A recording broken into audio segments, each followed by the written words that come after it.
Welcome to First Unitarian Society of Minneapolis, the birthplace of congregational humanism. We carry on that tradition of free thought today, dedicated to promoting a free search for truth, meaning, and justice. Our web address is firstunitarian.org. Thank you for joining us.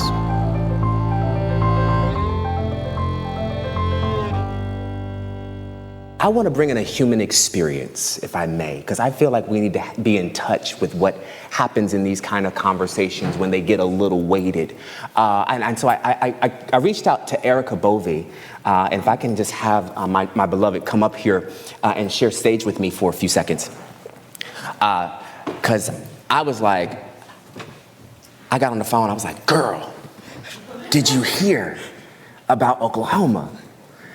And I'm like, you got to explain to me what's going on with your people. Because I was like, no, not 10 Commandments, not reading Bibles in classrooms. Like, how do we do that? And you know, Erica and her family have had experiences going, I guess, from Oklahoma to multiple places. And I'm just curious because I don't know anything. Guess what? I'm a New Yorker. Right? I really don't. So I'm not going to assume I do, right? But I think you can speak to the location. I think you can speak a little bit to some of that experience that, like, did you see this coming? Oh, yeah. Okay. Okay. Explain. I mean, I'm curious. Spill the tea, not mine. Probably around 2010, 2012. They actually made legislature that they can display the 10 Commandments in the courthouses. Oh. And the only reason that did not happen was you can thank the Satanic Temple. Because the Satanic Temple took them and it was like, okay, well then we can have a statue of Bahamut. And because of the way the legislature was taken, it could happen. So the answer to that was, oh, well then we won't put up the 10 Commandments. Wow. So it's been coming for a hot minute. Okay. Something I experienced living in Oklahoma is they look at places like Texas and Florida, and they see what they're trying to do, and they take notes, and they go, we're going to do it, but we're going to sneakily do it, so it's going to pass. So when you think about, like, the experience of, like, because now, you know, of course, your family's here, so, like, and there's so much. When we think about religious rights and religious freedoms, like, this could have affected your family big time and your development with, I guess my question now is, how does your humanism respond to such a thing now? So as most of you know, I'm fairly new to humanism still. When we lived in Oklahoma, I just knew that I wasn't what was going on down there. The beginning of the end, when we realized we needed to move, was I was a PTA mom. I was the treasurer or secretary of the PTA at my child's school, and one day I was there doing treasurer things, and I was talking to the principal, and all of a sudden I look out, and there's a bunch of kids running around with either white flags or like plaid flags. And they were dressed up as settlers or indigenous people. And I look at the principal and I'm like, what's going on here? And she was actually one of the very few Democrats that I knew in Oklahoma. And she goes, oh, it's Land Run Day. And I go, excuse me, what's that? And if you know about the land run, like, you know, it's when Oklahoma had decided that they would give away the territory that had been set aside for the indigenous cultures, specifically the Seminole and the Creek people. And settlers were able to come over and take off the white flag and stake that land as theirs. And they were celebrating that. And I literally looked at the principal with, you know, my little head ass was a baby, and I was like, what the fuck? Come on. Come on, PTA mom. And she was like, Yeah, that's exactly what we need today. she was like, I have to teach it. It's the curriculum. I have to teach it. And you know me, as this was actually, I was very proud of this parent fail. I did not see the flyer for this day. If I had seen it, my child wouldn't have went to school. But there was my little girl running around in her Under Armour. While everybody else was dressed up. I went to a Thanksgiving feast for when Hadassah was in pre-K. And my little girl was dressed up as a pilgrim. Wow. And they also had indigenous people. I knew it was wrong. And this was in 2014. I was hoping maybe it had been changing. I just met another trans family that moved up here from Oklahoma. One of the wives is they were not a trans family, but they were a queer family. The wife was a professor at one of the universities, and she's like, when I said Land Run Day, she understood. And literally all these people are like, what are you talking about? Wow. It's still going on. Wow. And so I'm not surprised at all with the 10 Commandments. They've just been trying to find a way to put the Bible in school. Wow, thank you. Because I feel like it's so important to have stories that we can connect with, and I'm glad to learn a little bit more. I mean, I'm kind of not surprised, because even in spaces, as some of you know, part of my life I grew up in Richmond, Virginia, so I'm very familiar with seeing the Confederate daughters, the daughters of the Confederacy sitting in my elementary classroom, and being very sure that even in the 90s, I had to go sit in the back because they were in the class to visit. So these are things that there are still things that are tainted in the ground, if you will. And I just want to say thank you for sharing that and opening it up for us. I appreciate that. May I? Yeah, come here. absolutely. Yes. Oh, thank you for your survival too, because that's big.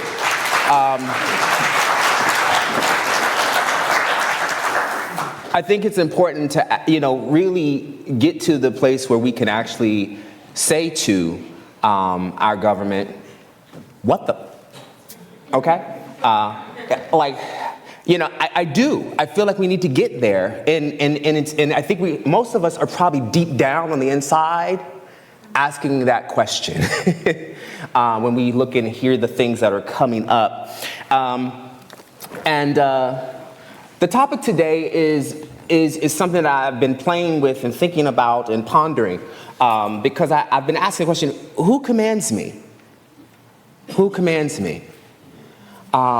When we think about 10 Commandments being up in a classroom and Bible-based teaching, now don't get me wrong, hear me out, because I get it. Now I'm not so humanist that I'm no religious freedom good, because I think that everybody should have their place and their time to shine. But don't impose that on me, right? Don't impose that on me. And I want to lift up the voice of one of my favorite ancestors, James Baldwin, really fast, as he says, I love America more than any other country in the world, exactly for this reason. I insist on the right to criticize it perpetually. All right, look. He goes on to say, if the concept of God has any validity or any use, it can only be to make us larger, freer, and more loving. If God cannot do this, it is time we get rid of him. Right? Come on, Baldwin. When we look at that kind of work, we have to consider what Baldwin is offering us to do. And so I find it is our place in this community, particularly our framework of how we live, is not to just show up here on Sundays. Understand that this is a public declaration. When this congregation was established, it was a public display and a public declaration and display of our religious freedom. So when you get up in the morning to come here to be a humanist, to not be codependent on supernatural, but lean maybe in your reason and your logic and your free thought and those things that hold you and make you feel grounded and knowing who you are and knowing your worth, it is a public declaration because you're not hopping up into somebody's framework based off of a Bible. You don't have to love queer folk based off of a God.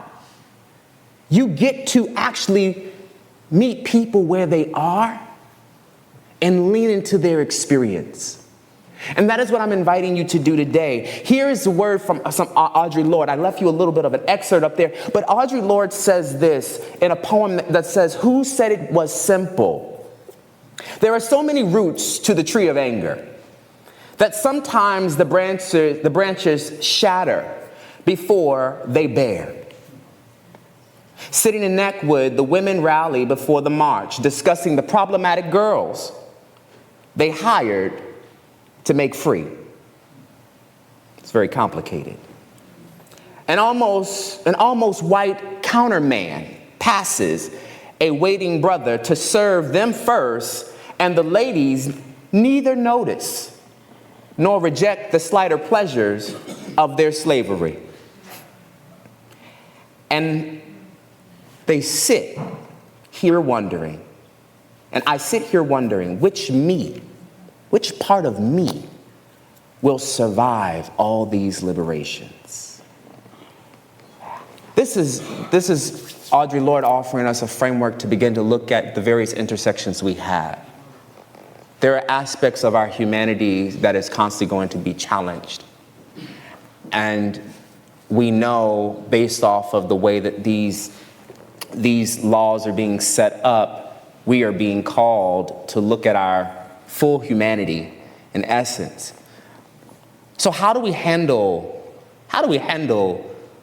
a country, and particularly those individuals who are so deeply rooted in a kind of a national, Christian nationalism? I want to bring in this video of one of my favorite representatives in Tennessee, Justin Jones. President Reagan, do you believe that it is racist to prohibit concepts on systemic racism in the history of America? Chairman Reagan. Thank you, Mr. Speaker. Once again, my belief is in God. I settle other things with facts and data. The fact of the matter is, sir, this bill is not racist. It is not unconstitutional. Representative Jones. We keep bringing up God, but God says in Isaiah 10, "Woe to those who pass unjust laws that hurt the poor and rob them of their rights." And so stop using God to justify your bigotry. Stop using God to justify hatred and racism. Stop using God to put Representative Jones, you are out of order. Right? I have to say, I wanted to show y'all this clip because we see a very interesting interaction between Representative Jones and how he approaches the context. In this particular moment, what he's arguing is a bill against teaching Juneteenth in Tennessee classrooms, right? And so it doesn't pass, but he's got to argue his point. And as he does so, right, his last name, Representative Reagan, says, you know, I follow God, right? And then proceeds to say that God is about the data and the facts. And my little humanist heart was like, what? What you talking about, Willis? Right?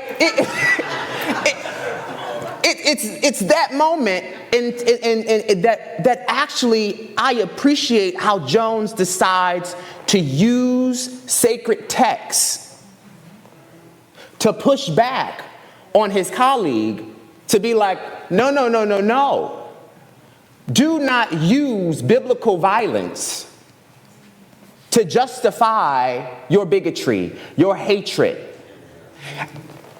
This is challenging for us because some of us don't come using sacred texts, ancient wisdom. And so oftentimes I have found my beloved friends and my beloved community is like, we won't say anything at all. And in some way we get a little pious a bit too, with the idea that, well, you're talking about God, that has nothing to do with me. And I'm going to continue to push on democracy, and I'm going to continue to push on. And then we realize we've almost exempted ourselves from the conversation.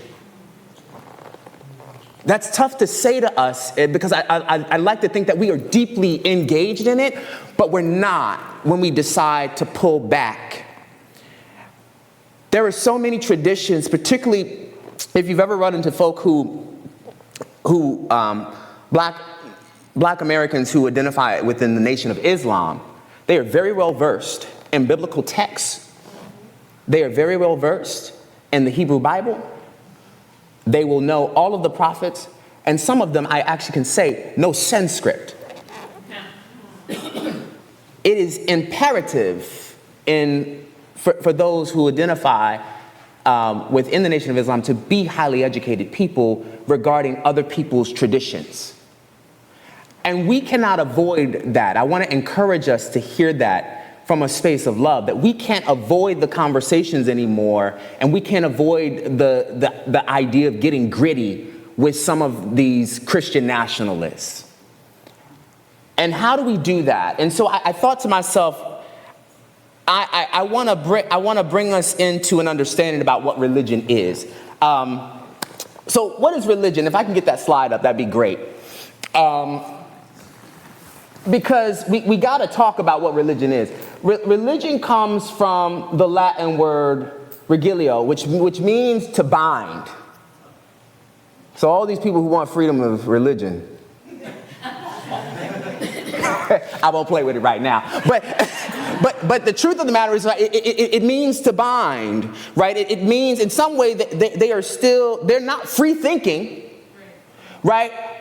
But they are they're in a loop of using doctrine, using God to kind of loop them in. And so I have to bring up the idea here briefly about Anthony Penn. I'm sure that some of you have heard when Reverend David talked about a book called By These Hands. And By These Hands talks about a particular slave by the name of James Hay. James Hay was an enslaved person at the time in the early, I believe, 1800s, just shy of 1800s. And what he does, Penn spends his time trying to unpack James Hay's experience. I sum it up as so. James Hay, as an enslaved person who was abused for unfinished free labor, after one severe beating, a woman offered James Hay some religious consultation. She says, "The Lord will help you with your task today." So she tells him that.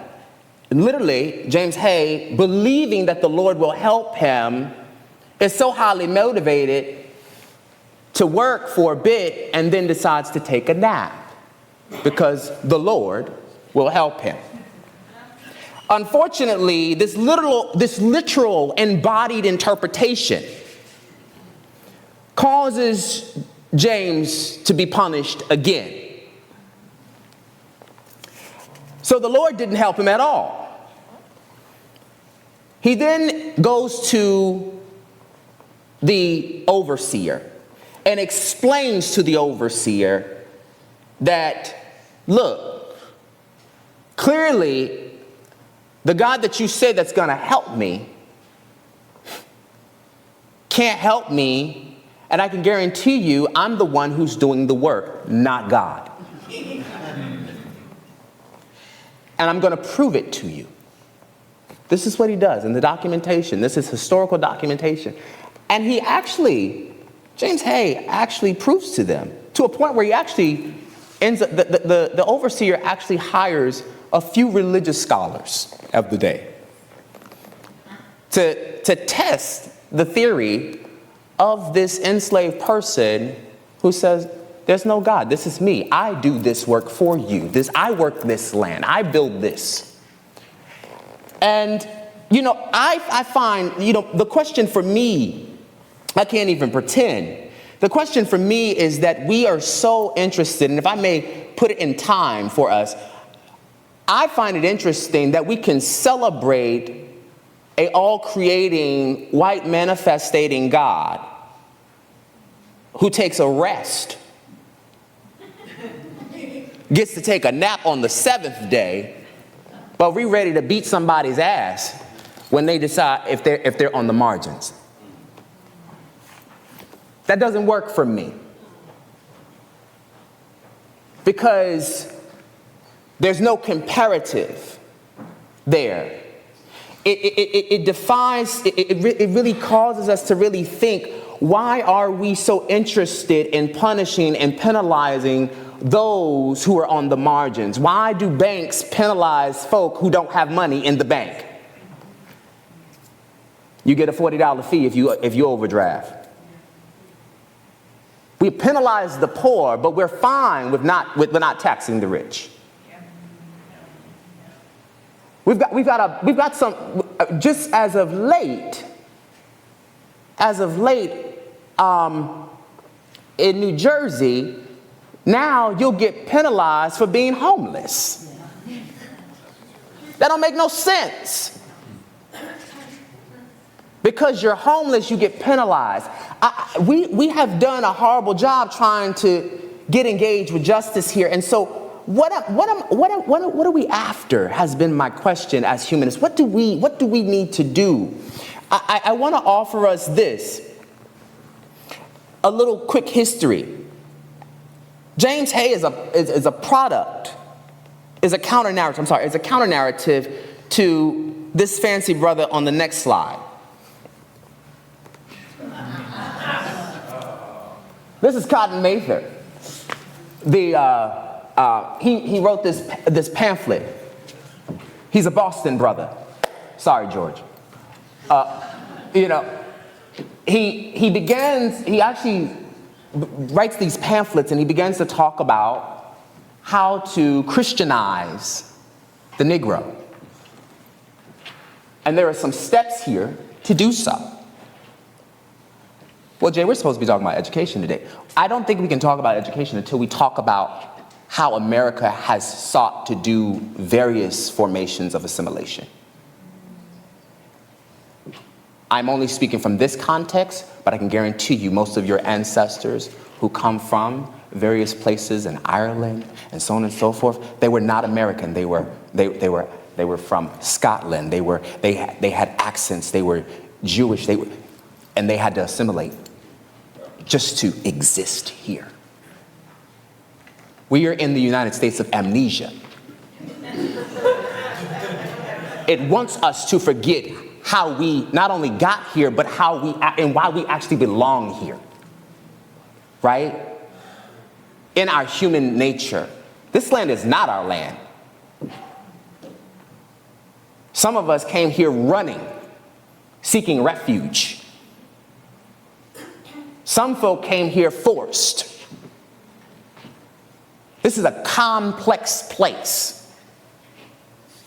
And as a result, people have been displaced, mishomed, ended up with diseases. So when we look at people like Cotton Mather, he's like, if I Christianize you, if I educate you into something that is not your own, I can take this us and now make it a we.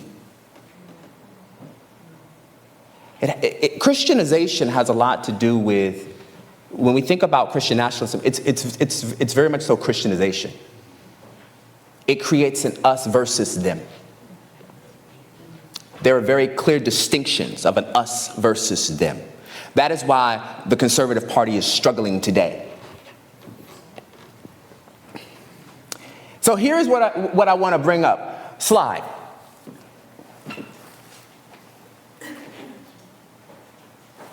He's such a happy-go-lucky rep. This is the Louisiana superintendent that just recently signed the 10 Commandments shall be posted in every classroom. His quote, though, at the press conference was, to respect the rule of law, you got to respect the original lawgiver. Don't play with it now, Paul. Right? Hammurabi would be a perfect example, but he could only go as far back as Moses. He could only go as far back as Moses. And this is the original lawgiver. Next slide.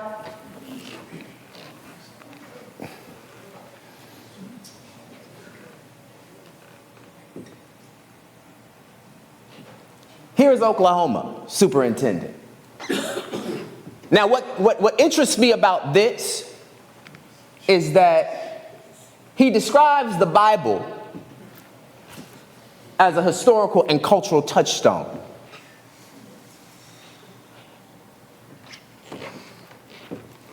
And I leave here on this little moment for my YouTube family. I want to make sure that we read this part, which is the Department of Education would be losing civil rights protections and ending Title I funding for K through 12. So places like LoveWorks in our building will be affected, not by him. This actually comes from Project 2025. Whew, right? So when we think about the tension that we are facing with this happening in education, with this being something that has always been a part of our country trajectory, they will use doctrine as pedagogy, right? They will take curriculum and require that it is biblical. Dewey and Darwin will no longer be a conversation. And with this being on the rise, with us seeing a trajectory within our nation to see public funding cut, public school systems are going to be in a lot of trouble as we keep looking at what's happening. We just saw a rough debate. I'm not going to say it was cute. I'm not. I can't sit here and lie to y'all. As much as I like to identify, with supporting Democrats every once in a while, I'm not going to lie. I can say that from here. I'm honest. I know good and well, my father, may he rest in power, is probably like, boy, sit down. Right? Because we got to know a good win, and we got to be careful with our argument. We can't just be too intellectual that we can't lean into these people's experience. And we've got to be able to hear courageously. It's violent. We can shake our head and be like, no, that's not us. But it's violence coming towards our youth. So what does that mean? What does that mean? My last slide.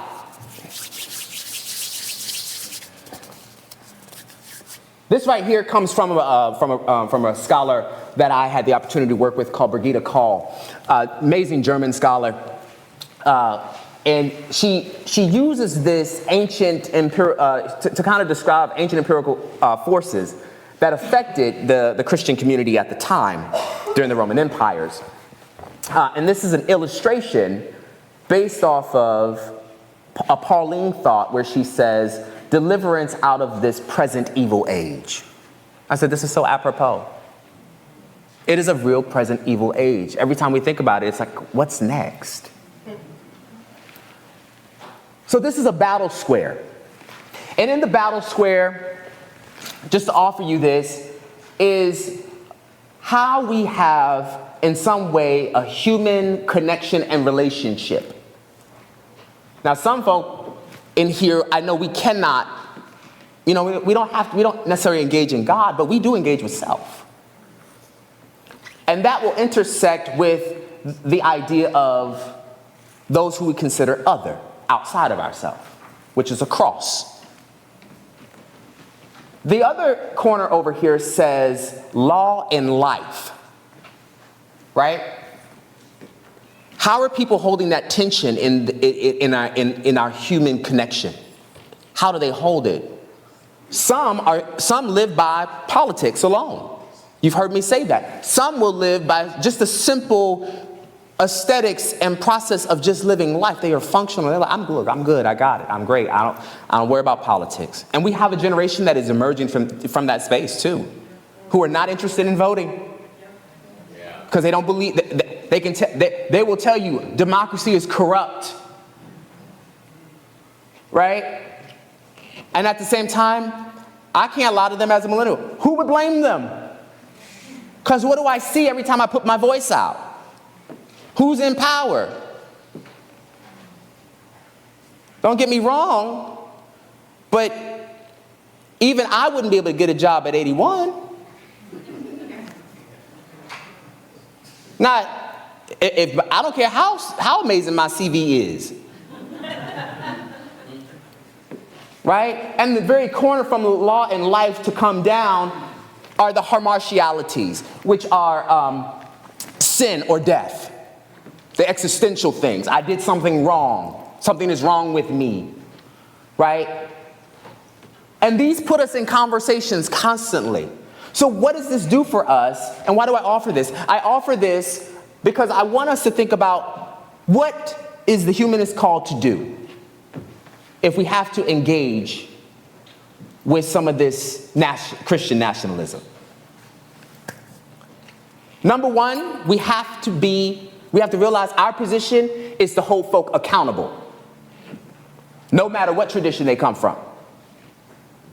Because we understand the importance of human life. And we know the laws that exist here. And no one deserves to be met with injustice.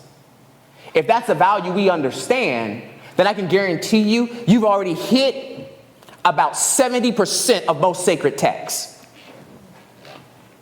Because you're holding somebody accountable based off of values where they might use from a doctrine or God. You understand it from the very nature of being a human being and wanting to be treated with more respect in the world. That's 70% of sacred texts. All life is valuable, even down to the tree. We get that. Right? The next thing is counteract injustice. That is our work. Our work is to counteract the injustice that we see. That means to call it out. Don't be passive with it. We can't afford it. Also, that doesn't mean just call it out. Question it. Interrogate it. You have the right to question. That is your curiosity. It is your divine right to question. When you see something that doesn't make sense, ask somebody. Make it make sense. That ain't clear. What's the formula? What's your political framework? What's your psychological framework? I work with I run into so many of y'all. Y'all are so educated. I feel like I need to go get another book. And it doesn't matter how many things but what we have is we have a collective viewpoint that we can begin to shift things. The last two things I want us to think about is how we get people, especially with our active voices, how we can get more people in active voices so we can transgress the dialogue that is driving our political forces right now.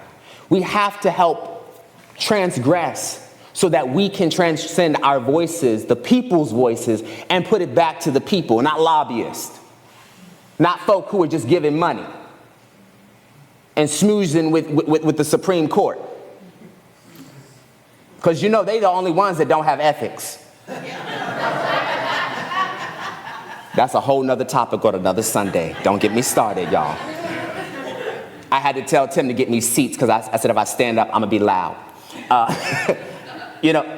And lastly, is for us to handle our relational differences by looking at the battle square from a space of solidarity. As y'all have heard me say it before, just want to remind you that in order for us to have clear solidarity, it is very much similar to the African trajectory of philosophy of, I am because we are. I need you to be in solidarity with this. I need us to be vigilant. As I say often to some friends of mine, I say, blessed are the vigilant, for they do not walk by faith, they walk by fact. They go by what they see. That is who we are. Do not back out of these conversations. Elevate them, question them, interrogate them. I invite you to do so, because that is what we're called to do. And so I leave you with those things today. And I thank you so much for your time.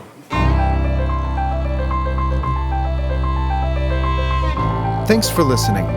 You can find much more about humanism and what's happening at First Unitarian Society of Minneapolis by visiting our website at firstunitarian.org.